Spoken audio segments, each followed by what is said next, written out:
This video is brought to you by Zombex, an adventure arcade game supported across many tablets and phones.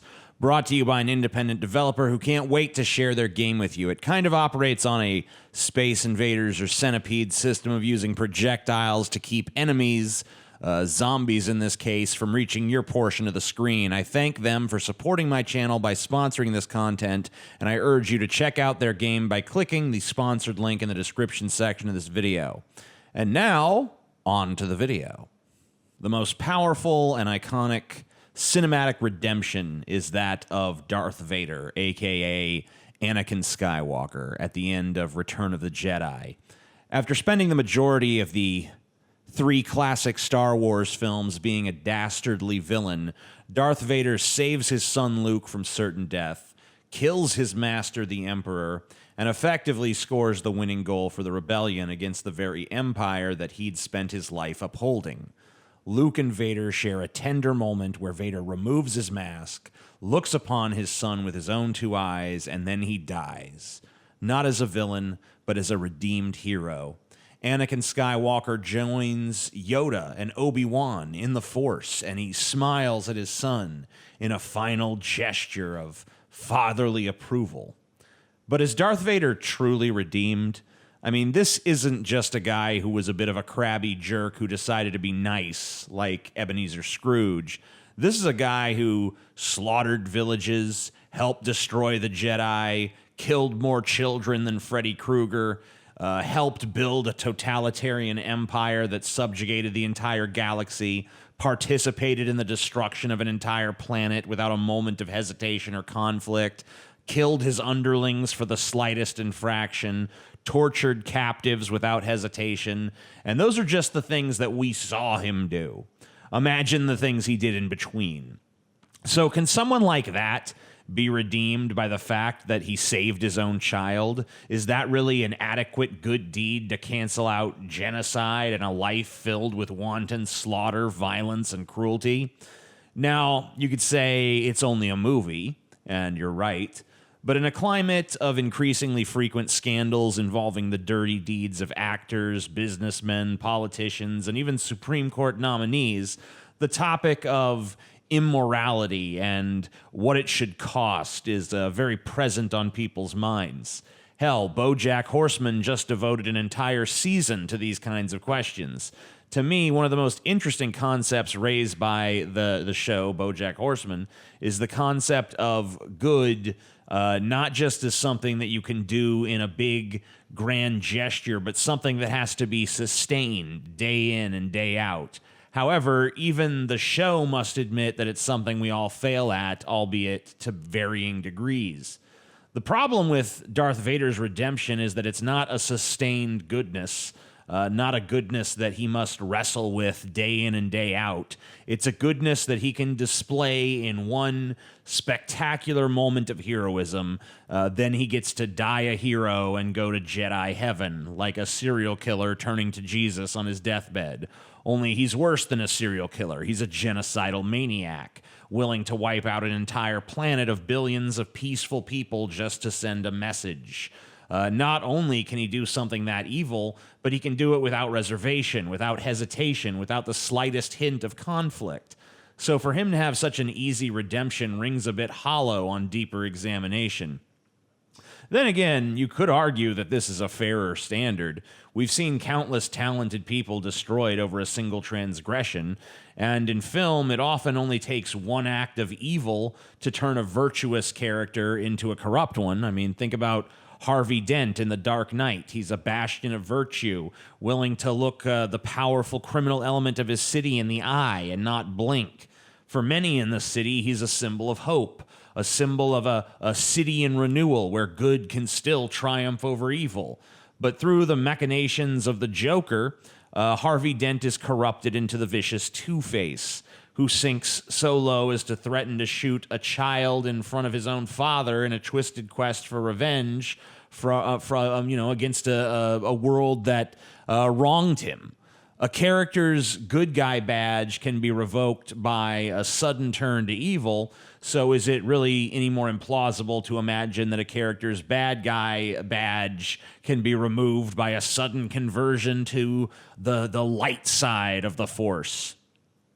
One of the problems we face here is the idea of good being that which must be sustained, whereas evil is that which you simply need to yield to once. If a person is good 364 days a year, but then one day a year they brutally torture and murder someone, we're probably not going to view them as virtuous.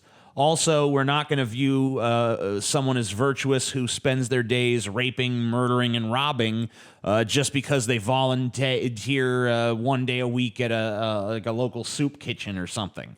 Virtue requires sustained goodness, sustained kindness, sustained compassion, sustained helpfulness. Good is a full-time job. Evil is a vacation. But if you take the vacation, you're evil forever, you know? So what even is redemption? Despite forgiveness being the primary lesson of the religion that most Americans claim to follow, talk about Christianity there, forgiveness is a pretty short commodity, short in supply. You know, it's only offered strategically when it's offered at all, which in this country, not often. We seem to see little merit in the concept of forgiveness. Many of us actively view it as a weakness, and it's certainly not as viscerally satisfying to us as condemnation. Forgiveness requires empathy. To empathize with a monster is to admit to yourself that there's a little bit of a monster in you. To condemn requires anger, often righteous anger, that encourages those experiencing it to feel superior to the objects of their condemnation. Righteous anger is ultimately just a form of bullying, but put on a pedestal and made to seem virtuous, made to seem morally sound, made to seem good. Now, from my vantage point of moral nihilism, good and evil are nothing more than concepts in the human mind. And as is the concept of redemption itself, by the way, which might even make you wonder why I'm even doing this, why I'm even asking this question about Vader's redemption. Well, embodying an idea of good or evil is a choice that the universe regards with its, customary neutrality. Whether you're feeding and educating people and working to love your fellow man, or you're subjugating, terrorizing, and blowing them up for fun, these are not really good or bad things anywhere but in the human mind. They're simply different behaviors that you're theoretically capable of engaging in. You can give a homeless man a $20 bill, or you can put $20 worth of bullets into his chest, and only your fellow human beings will pass judgment on you for either course of action. The sky that you help or hurt the homeless man under will not embrace you for your virtue. It will not smite you for your wickedry. The ground you stand on is not going to swallow you up if you do something bad or raise you up if you do something good. The atoms that make up the universe are quite unconcerned with your actions, with the notable exception of the small percentage of atoms that make up the brains of your fellow human beings. Yet, we as human beings have developed a sense of morality. We've developed a sense of certain actions being good and certain actions being bad. And it's not completely static. It's constantly shifting and changing from culture to culture, from time period to time period. Homosexual behaviors can be good or bad or neutral, depending on where you are, who you're with, when you are, Killing your fellow man is wrong, but many consider it not only acceptable, but admirable to do it in war. Genocide is among the greatest evils most of us can imagine, yet cultures across the globe have engaged in it throughout human history and felt justified in doing so. No matter how desperately we wish for a judge to look down on us and tell us that we're good or bad, we must instead ask ourselves what is good and what is bad. And even when we we think we know, we really don't know. I mean, Hitler walked around with as much of a sense of his own goodness as anyone else, probably more so. Even more disturbingly, we can't prove him wrong by any objective metric. We can't point to any empirical value that makes Hitler evil. We can't even empirically demonstrate the existence of evil. Yet we all have a concept of evil and of good. Maybe we don't use those terms, but we all have within us a sense of these are right behaviors and these are wrong behaviors. I know of very few human beings who have strived towards total neutrality, and I know of none who have actually reached it. The enemy or bad guy is, to us, something external. Immigrants, conservatives, liberals, Muslims, feminists, the patriarchy, the Illuminati, whatever. Almost every individual human being identifies some other group of their fellow human beings as the real problem, the real purveyors of evil, the real obstructors of good. In turn, most humans also identify themselves with a group that others view as the real problem, the real purveyors of evil, the real obstructors of good. This reactionary condemnation and scapegoating is far more satisfying to the fragile human ego than is the process of morally evaluating one's own self and one's own actions and one's own thoughts. The enemy has to be from without, because despite the cliches that we have floating around our culture about the enemy within, few of us actually want to confront that as any sort of truth. The truth that good and evil, whatever your concepts of those things may be, exist within all human beings. No one wants to look at that. So the question of is Darth Vader truly redeemed? Was Darth Vader truly redeemed? May be the wrong question. It assumes a static good, a static evil, a well-defined concept of redemption. And the Star Wars universe might have those things, but our universe, so far as we can discern, doesn't. So our evaluations of such things are built upon a big old pyramid of interdependent subjectivities. So much of what guides human behavior is subjective that you have to dig deep to find an actual fact to hang your hat on. Good, evil, redemption, morality, meaning. These concepts are universal to human beings, but they're not in any way verifiable outside of us. We have no evidence of them. We can't demonstrate them. We can't really define them, not in any way that stands up to critical thinking. We can justify them only in terms of their pragmatic adherence to our desire to function cohesively as a social species. For a system to function, there has to be structure. To understand a language, you got to have a grammar. The rules of grammar are not the same within each language. There are systems of grammar that could hypothetically work, but they've never been used before in all of human history. But what would not work for a cohesive language is just to say, there's no grammar. There's no such thing as grammar. We can't prove that grammar is real, so it doesn't exist. If someone wrote a sentence like, bitter and straws, Gerald, Titan, Nebula, that only veracity, Penguin. They're not saying anything. Words need rules to interact with each other in a meaningful way. Otherwise, you just end up with Rob Zombie lyrics or a Jordan Peterson talking point, word salad. You can't have structure without rules. You can't have language without grammar. You can't have a society without an ethical framework. And you can easily see the base biological desires of humanity reflected in their moral codes. We try to make it so highfalutin and so important, but really when we say killing is wrong, it's because survival is hardwired into us and we don't want to be killed ourselves.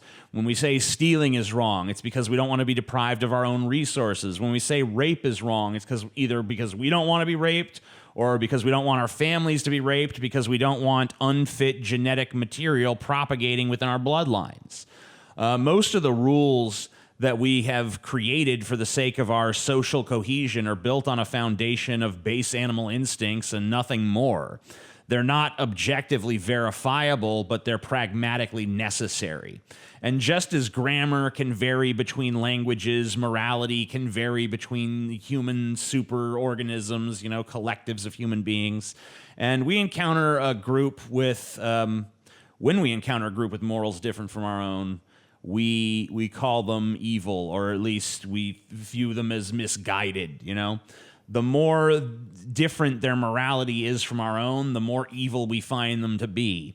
This is why when you see a fight between a liberal and a conservative, they're both trying to constantly possess the moral high ground, and neither of them can ever get it, at least not outside of their own minds, because they're not speaking the same language.